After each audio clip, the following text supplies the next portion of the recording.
Yeah. No man of many words, but let's get straight to the point, you see. Yes. This is the Encouragement Channel by Michalha. I hope you guys are having a lovely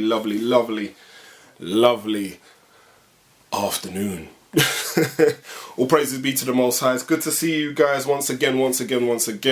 Another topic I'm going into today is called phone addiction and the addiction of technology. And I'm going to just jump straight in, do you understand? And phone addiction is a very big thing.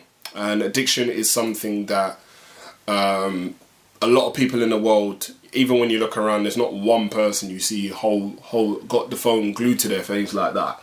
You understand? And even if you're trying to get their attention these days, people's attentions is very short.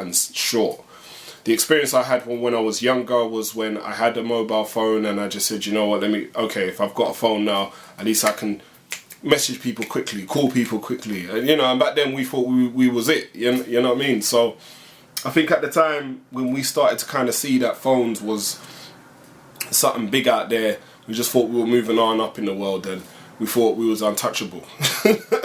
And that's what phone has brought. It's brought a lot of sense of pride, self-pride and so on and so forth, because we've been given a piece of plastic and it's like a handheld computer. You understand? We seem to think, yeah.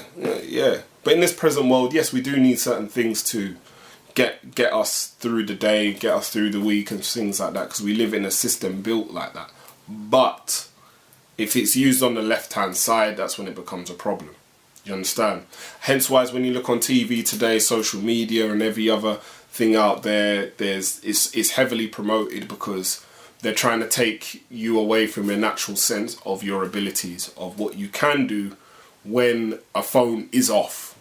Do you understand? So a lot of the times you have to really see where this is going, not just living life thinking life is going to continue this way, because a lot of people in the world are understanding that technology ain't the all and end all. You understand? We need it for certain things, but if it becomes a point where it's going 10 steps too far, like what we see today, where people are trying to merge it with humans and all these other things. When you watch certain movies like iRobot and all of these things, and they show it in the films a lot, you understand? And if you don't really see what they're doing, you're not going to know how to control your mind, control yourself, control what you see and what you hear, because a lot of people don't really understand how the function of the body works, the things the body needs and the things the body don't want or accept or receive. You understand?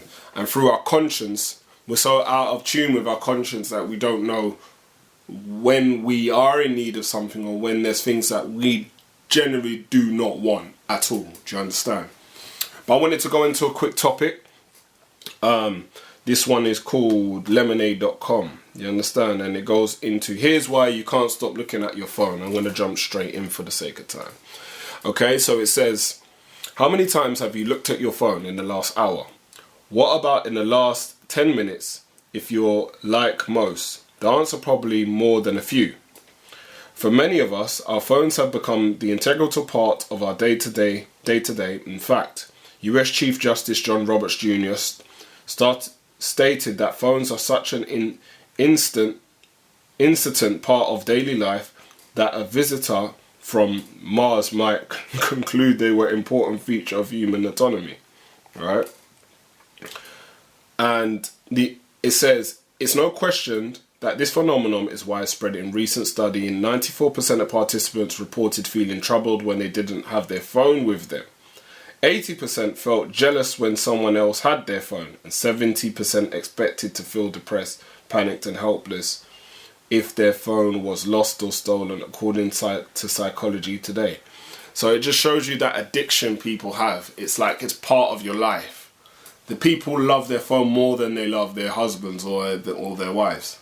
They will pick up their phone every minute and not really realise that you're more married to that than your actual husband and wife. You understand? And I've seen people lose their phone and then they go, oh my gosh, where's my phone? I'm gonna go crazy. And people go mad, absolutely crazy. You understand? And you just think to yourself, that's that addiction that this article talks about. And it's going to explain where that addiction comes from. You understand? And it just shows you for how many years that attachment has been with you. You understand? Even when you lose it, because a lot of people have got pictures on there, they've got family pictures on there, and they don't want people getting into their business, which I can understand, because there's things on people's phones that are just highly confidential, and some people use it for business purposes. You know, probably they've spent years and years and years of work, and a lot of it's all gone and missing, and you understand that someone else has stolen it or taken it or whatever the case may be. So it is disheartening, do you understand?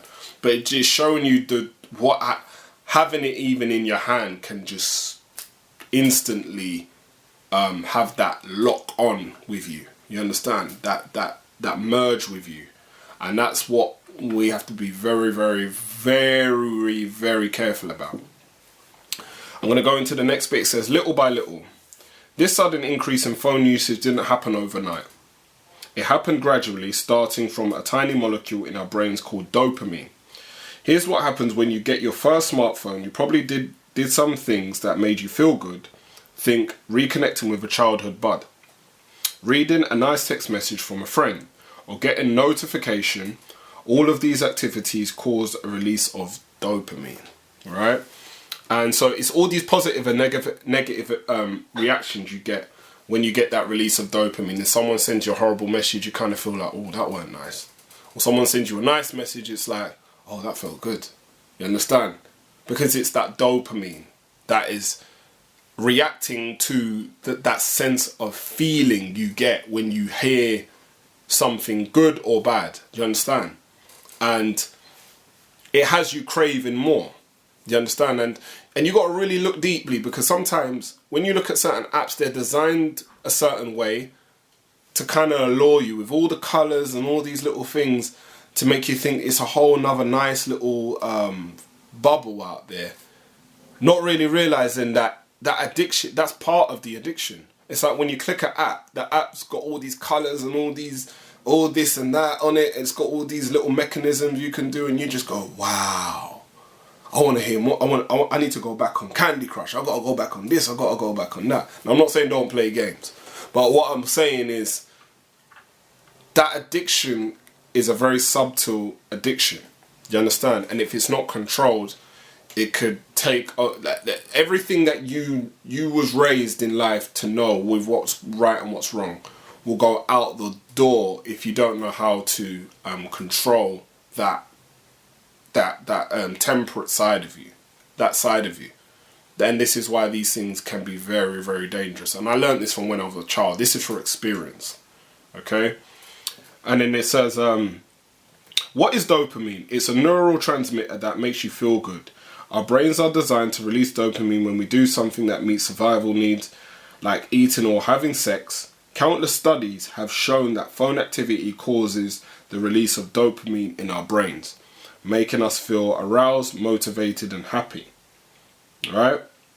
And it says, but in the first few months of phone usage, you also probably did a few mundane things that didn't give you any sort of warm or exciting feeling.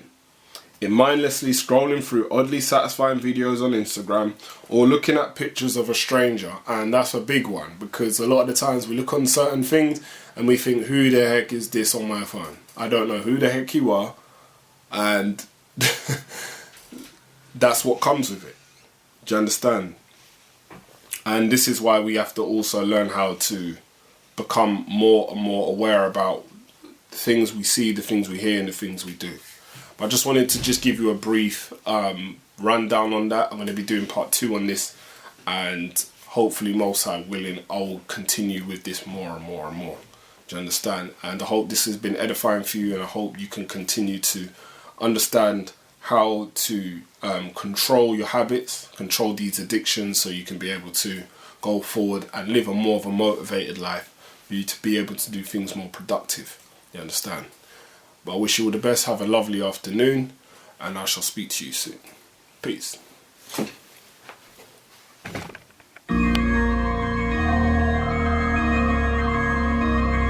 Yeah.